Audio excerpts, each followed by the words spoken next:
আসসালামু আলাইকুম। মাটির চুলোয় রান্নাবান্না চ্যানেলে আপনাদের সবাইকে স্বাগতম।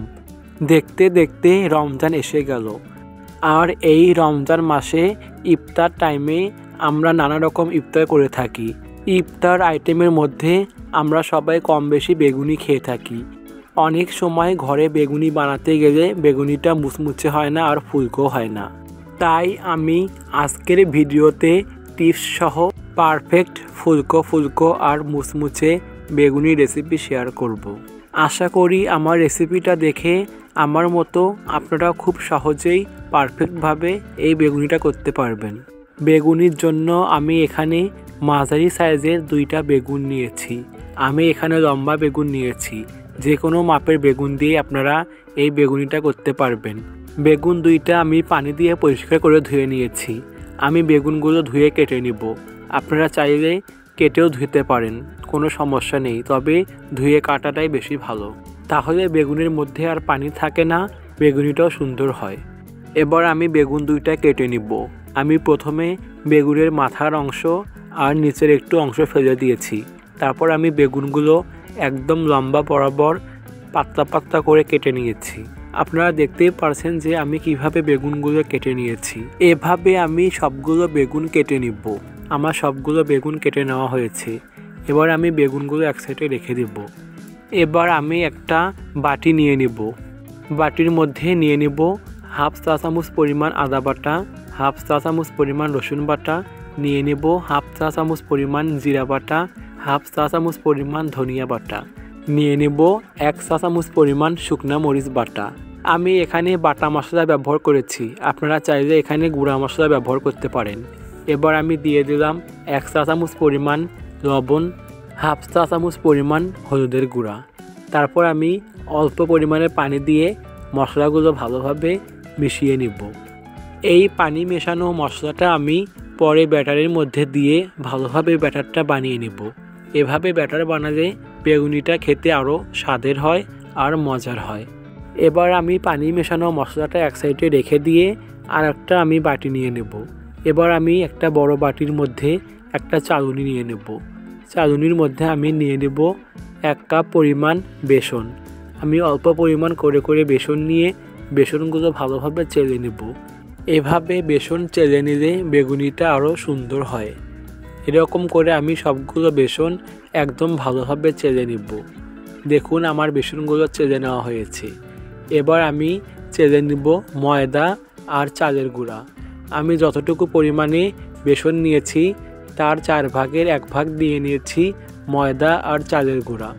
আপনারাও যে পরিমাণ বেসন নেবেন তার 4 ভাগের 1 ভাগ নিয়ে নেবেন বেসন আর ময়দা। বেসন আর ময়দাগুলো আমি চেলে নিয়েছি। এবার আমি এই বেসন, ময়দা আর চালের গুঁড়ার মধ্যে দিয়ে দেব অল্প পরিমাণে বেকিং সোডা। এবার আমি সবগুলো শুকনো উপকরণ একসাথে ভালোভাবে মিশিয়ে নিব। তারপর আমি ব্যাটার বানানোর জন্য দিয়ে দেব আগে থেকে পানি মেশানো মশলা। এবার আমি পানি দিয়ে যে মশলাটা মেখে রেখেছিলাম সেই পানি মেশানো মশলাগুলো অল্প করে দিয়ে আমি ব্যাটারটা ভালোভাবে বানিয়ে নেব।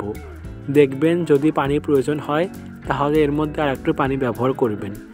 এবার আমি দিয়ে দেব হাফ চা চামচ পরিমাণ কালো জিরা।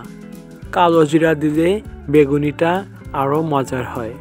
এবার আমি কালো জিরা দিয়ে ব্যাটারটা আবারও ভালোভাবে কিছুক্ষণ নেড়ে ভালোভাবে ব্যাটারটা বানিয়ে নেব।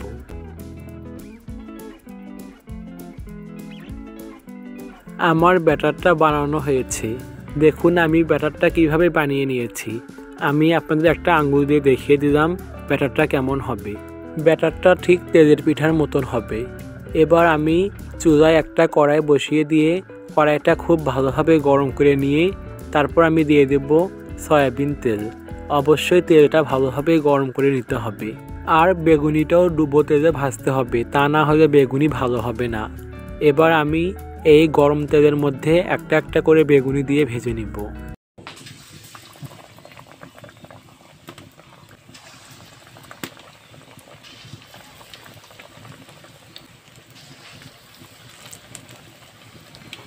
চুলার আঁচটা মিডিয়ামের থেকে একটু বাড়িয়ে দিয়ে বেগুনিগুলো ভেজে নিতে হবে, তাহলে বেগুনিগুলো সুন্দর হবে।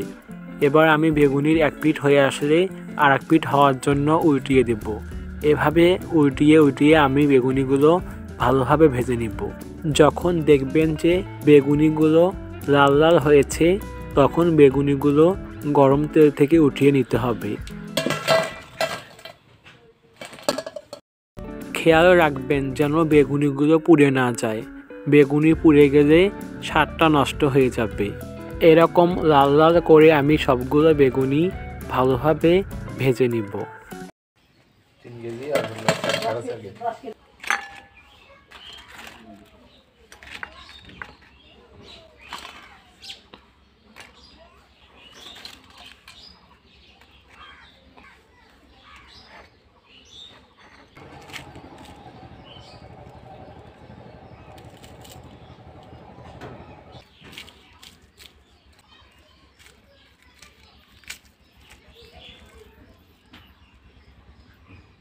দেখতেই পেলেন যে আমার বেগুনিগুলো কত সুন্দর ফুলকো আর মুচমুচে হয়েছে। আজকের এই বেগুনি রেসিপিটা আপনাদের ভালো লেগে থাকলে দয়া করে আমার এই চ্যানেলটি সাবস্ক্রাইব করে পাশেই থাকবেন, সাথে লাইক কমেন্ট শেয়ার করতে ভুলবেন না। তো আজকে এই পর্যন্তই, সবাই ভালো থাকবেন।